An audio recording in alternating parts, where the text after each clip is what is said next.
and yep, the ass will go out quick at any speed. Yeah, makes your butt pucker real quick.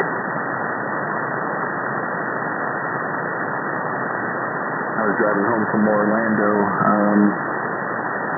I was just in a regular F-150, nothing crazy, but the tires were bald, or, too low on the tread anyway.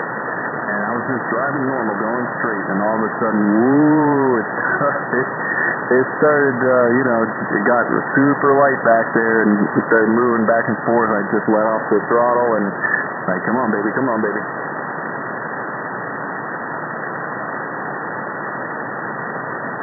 It corrected. Yeah, you gotta respect the thing, otherwise it'll try to sneak you out.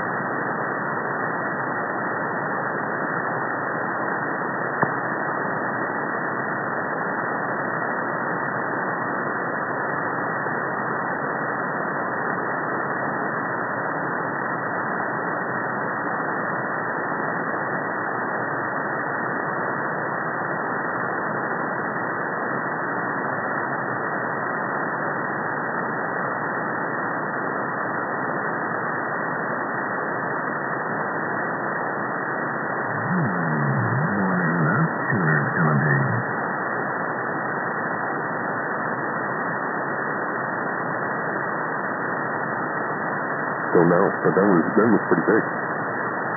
What I do notice is with the really old cars, like the old 427 cars, the 1960s cars, sometimes first thing in the morning, you don't want to drive those things when the tool is still on the road because you can lose it pretty quickly and lose it so quick you never have any idea what happened.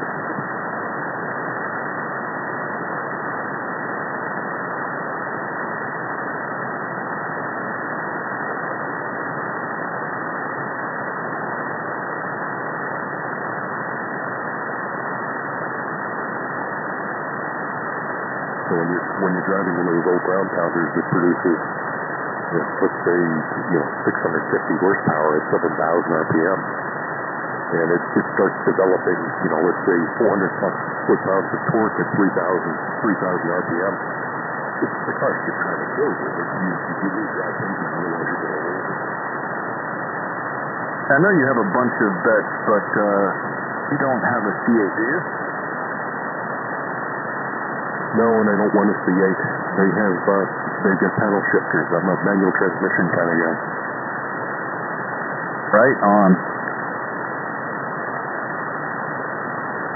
Well, people keep trying to get me to go buy one, go take a test drive, what have you. If it's a drive that you like it, I drove one, and it's a nice car. It's pretty.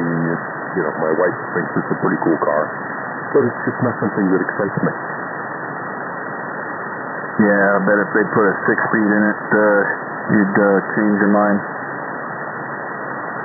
Oh, they put a Tronic in that thing, or an 8-speed, there'd be one in my driveway. There'd be one in my garage. There'd be no question about that. What vehicles have 8-speed manuals? There's some new manuals that are 8-speed.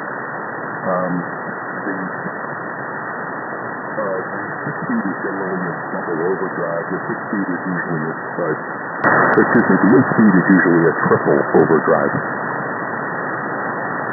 Hey, Frank. Hey, go ahead, Tom. I got a triple overdrive in my big rig. How about that? Oh, yeah, that's the double overdrive for me. For example, the V06 car, the silver car, that thing will do 200 miles an hour in 6th gear. You can't even get to 6th gear. Now, most big rigs measure direct and single overdrive, and then the super duper ones, they have the double overdrive. But mine is an obscure transmission in mine. It's a 13-speed triple. It's called an RQOO is the designation. But a lot of the cow hauler guys used to have them back in the olden days.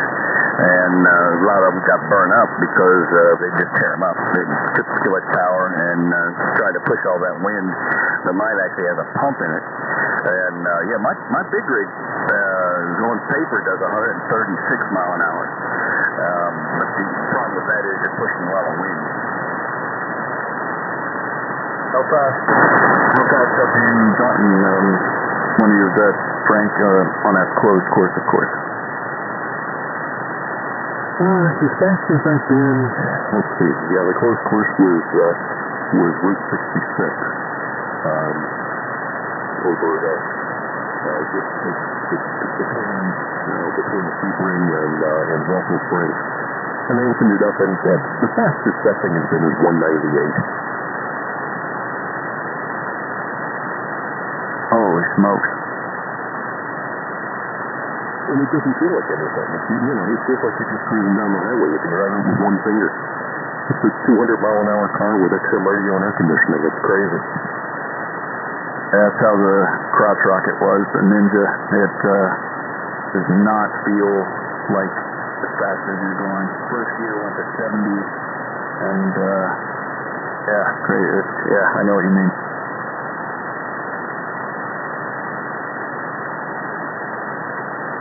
Yeah, first gear in mine is getting 60 miles an hour.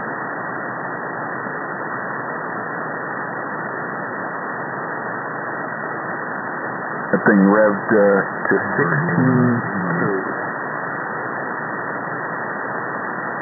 Things get real quiet at that high speed, fellas. We notice it or not. My big rig closed course was 102, and things quiet down for some reason at that speed. All you hear is the wind noise.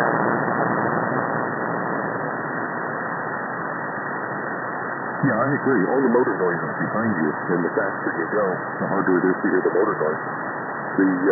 The bi-modes kick in at 3,000 RPM, and apparently it's really thunderingly loud behind you, but you can't hear it from the driver's compartment.